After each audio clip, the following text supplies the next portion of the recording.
What is up, everybody? It's Jack here, back. World of Sports with Jack McKenney, back here. And today we are going to be discussing the new MLB season. Very excited to talk about this. I know I made a division predictions video, but a lot has changed since then. We got a 60-game season. You know, Players are going to test positive and not going to be able to play, etc. Players have opted out. So it's a little bit of a different picture in terms of the season overall. Guys have gotten healthy now. So a lot of stuff is different. People are getting Tommy John, Chris Sale. A lot has changed. So I'm making basically a new playoff prediction for the season. So I know in my video probably a couple weeks ago, a long time ago, I made it. I made a video with my wild card and division winners and kind of just a season preview for every team. I'm not going to do another season preview just because it takes a while. It's a lot of effort, etc. And I'm just going to be doing a new revised playoff picture. And then when the playoffs are set, and I think it's October, like the regular timeline. Sorry, I don't know why I am going to be making a video with one of my friends, hopefully, who will come on, and we're going to discuss the playoffs and predictions, all of that. But anyways, these are my playoff predictions. It's the same format as usual, except it's 6 games. So there's, one division winner or 3 division winners, and then 2 wild cards. So 5 teams make the playoffs, which I like. I don't want like an expanded playoffs for a 60-game season. I think that's kind of stupid. The NFL is doing that, but the NFL is a lot different. I kind of like how baseball. I don't like how for 162 games, only 5 teams make the playoffs, but for 60 games, I kind of like that where only 5 teams make it. So I'm really kind of happy with how they've done this season. But anyways, a lot has changed. So I'm gonna be doing the AL predictions in this video. So originally in the first video, my prediction for the AL, the division for the AL East, I had the Tampa Bay Rays winning, and that prediction has changed. I no longer can stand with the Rays as my division winner. The Yankees lineup is just too good. I mean, their lineup is so good. They literally don't have a weakness. They have Gary Sanchez, Gio Urshela. Those are their weaknesses. And then they have Gleyber Torres, DJ LeMahieu, Luke Voigt, Giancarlo, Aaron Judge, and Aaron Hicks. Jesus God, that's insane. So just an incredible lineup. They have Andujar on their bench. What? And then their rotation has gotten better. Paxton's healed up. They have Garrett Cole. They have Masahiro Tanaka, who actually is underrated, honestly. And that's the first time you hear me say that. I hated Tanaka at first because the Yankees paid him like $3 billion and he was mediocre, but he never gets hurt. He pitches a lot of innings. His ERA is fine. So yeah, they have Tanaka, then they have maybe J Happ will be good, and so that's okay, pretty good rotation. And then their bullpen's still really good. I mean, they lost Betances, which kind of stinks. I mean, I know he didn't pitch very much last year, but it kind of stinks they don't have him coming back. But it's whatever. They still have Chapman, still have Britton, they still have Chaz Green. I cannot remember the name of the White Sox guy they have that throws really hard, which I have to do just right now. Yankees bullpen. Maybe I'll remember it while I'm looking up right now. Oh my God. They have Adam Ottavino too. I forgot about mentioning Adam Ottavino. Tommy Canley. Tommy Canley's great. They have Ottavino. That's just a sick bullpen. Red Sox, by the way, should have signed Adam Ottavino instead of Nathan Eovaldi. Very stupid. Of a side note there. Let's also, real quick, just focus on the Sox since we're on the AL East. Going to be an absolutely disaster year for them. Erod tests positive. Eduardo Rodriguez, their number 1 starter, tests positive. for the coronavirus, so I'm not even sure if he'll be ready for the start of the season. And yeah, that's right. I said he was their first starter. You know why? He's Chris Sale's getting Tommy John. This is the worst Red Sox team by far in maybe 10 years, something like that. They may have had a worse team when they had Bobby Valentine as their manager, but this is a not horrendous, but it's a pretty bad Red Sox team. The rotation is horrible. They have a good lineup, and then their bullpen's not good either. So I don't know what to expect with the Red Sox. Then moving on to the AL Central, I have the Minnesota Twins winning the division, and I'm sticking by that prediction. The Twins have Barrios. They have a really good rotation. They have Jose Barrios, Odorizzi. They traded for Kenta Maeda. I don't think they should have given away Bruce Dark all for him, but it's whatever. They have Homer Bailey, Randy Dobnak, and they have someone else who I'm forgetting who's pretty good.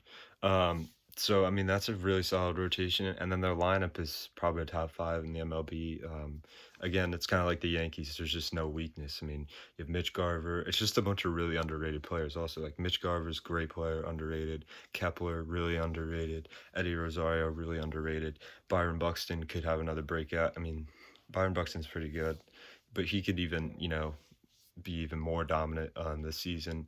They have Jorge Polanco, Luis Arias, and then Cruz, and then the newest addition to the lineup, Josh Donaldson. So really good all-around lineup, and they should be really dominant this season. I forgot someone for the Twins who I'll probably remember later in the video who's pretty good. Something just in my mind is telling me that. Their bullpen isn't great, but I just don't see like the Indians. The White Sox don't have a good enough rotation or bullpen to win the division, and the Indians don't have a good enough lineup. I mean, their Indians rotation's pretty good. I think it's a little overrated. Mike Clevenger's great though, so don't get me for that. And so yeah, I have the Twins. I'm taking that. And then the AL. What's the last division? Oh yes. So the AL West. I had the A's originally winning that. The A's build their teams for like 162 game seasons. That's why they have the players on their team, is they build their teams for 162 games. They want guys who are going to play most of those games, and they have times where they just get scorching hot and win like 20 games in a row, or that's an exaggeration, but they always have a win streak every year in like July or August where they just win like 7 or 8 games in a row and they're just tearing it up. But they just don't really have, in my opinion, the team really to compete with the Astros. I mean, their lineup's probably like a little worse than the Astros. It's the Astros lineup is better than theirs, and it's like not a huge difference, but like it's better. I think the Astros probably have the second best lineup in the MLB. I mean, they still got Bregman, Brantley, Altuve, Correa, Reddick, Gurriel, rookie, Yordan Alvarez, awesome. They still have a lot of like really good players, and their rotation. I know I was kind of crapping on it. It's still not that great, but they'll get by. They'll get by, and their bullpen's still like insane. I mean, with Ozuna and the setup man who I can't remember. Oh my God, what's that guy's name? I'm so sorry. Astros. Oh, Ryan Presley. There we go. God, I'm just shaking my head right now. So yeah, I think the Astros will win that division. And then let's move on now to the wild cards. So, the wild cards, we have 2 teams. So the first team, I'm going to put the Tampa Bay Rays as a wild card. I still think they have a really good team. They have a pretty good line. Like their lineup's above average for the MLB. It's not insane. I'm really shaking my head, to be honest, with the Tommy Pham trade. Like I don't think that was the right move. I mean, he was like a glue guy for their lineup, and they just got rid of him. And who do you have to replace him? Like, I don't even think they have Avisel Garcia anymore. But they don't really have like replacing him with Hunter Renfroe is kind of like, you're just not getting as much offensive production there. I know Hunter Renfroe hits a ton of home runs, but he's not a great average hitter. He hit like 220 last season, maybe lower than that.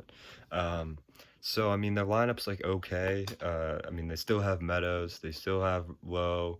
Um, Losing Darno also, so they have Mike Zunino. I don't know how well he'll play. Um, they'll probably bring up Wander Franco, so maybe he'll do some production. G-Man Choi, awesome. I think he's great. Um, and then third base, I don't even know. Is like Mike Brasso gonna play third base? Like I'm not totally sure. Um, I'm also forgetting someone else who's Yandy Diaz is awesome. Yeah, so they have a pretty good lineup. Second best bullpen in the MLB. Just a lot of great arms. I will explain later on who's the best bullpen. Padres, spoiler. Yeah, but the Rays bullpen is great. I mean, they have Nick Anderson, Colin Poche, um, Rowe. I don't know his first name. And then, of course, Diego Castillo. So good. Diego Castillo is so good. Um, Alvarado, and I'm probably forgetting to name someone else. Jalen Beeks is okay, I guess. So I mean, they have a sick bullpen. And that's even after trading Emilio Pagan, who was really good too. Emilio Pagan is a great closer, and he's going to be really good for the Padres. He just teared it up in the postseason, and he's very underrated, and he's a lot under the radar for a lot of people, but he's a really good pitcher. And then their rotation, which I believe is the best in the MLB. I was telling this to my cousin last week, and he was kind of shaking his head. But I mean, Charlie Morton, all of those guys people who are watching right now who say Charlie Morton is overrated, like please just stop talking, because Morton was like, Morton had like a two. Here, let me read it. Charlie Morton stats. Charlie Morton stats. Probably should have had these pulled up before, honestly, but whatever. Okay. Last year he was 16-6 with a 3.05, and the year before that he was 15-3 with a 3.13. He is so legit. Like Charlie Morton is so good, and he almost won the Cy Young last year. I think he was third in Cy Young voting. Then they have Tyler Glasnow, who I believe would have won the Cy Young award if he didn't get injured last year. He was 6-1 with like a 1.89 ERA. There's 99, like 699 miles an hour. So Tyler Glasnow is so good. And then they have, of course, Blake Snell, who won the Cy Young award 2 years ago. Okay, took a little bit of a step back last year. Everyone does after they won the Cy Young, unless you're Jacob deGrom. But still an awesome starter. And then they have Ryan Yarborough, who is really good. He's a great opener. Really just starts out games well and just kind of gets the job done. And then, excuse me, Jesus. They have one more good starter who I'm pulling up right now. Which is Yanni Chirinos is okay. And I mentioned Jalen Beeks. He pitched against the Red Sox well last year. He was a former Red Sox player, actually. So, he's good too. I also forgot to mention Andrew Kittredge in a bullpen. He's really good too. So they just have a lot of really good pitching. It's going to come down to their lineup, and I think they'll be good enough to make the playoffs this year. Now for our last wild card spot. So I had the Rays at the number one wild card. Our last wild card spot is going to go to, drum roll please, is going to go to not the Cleveland Indians, but the Oakland Athletics. Really like the A's still. In my last video, like I said, I'd picked them to win the AL West. I don't think they'll do that anymore, but they still have an awesome rotation. Got Mike Fiers, really underrated. Was really good last year. Got Mike Fiers. They got Jesus Luzardo, who's coming up. They still have Sean Manaea, who's awesome.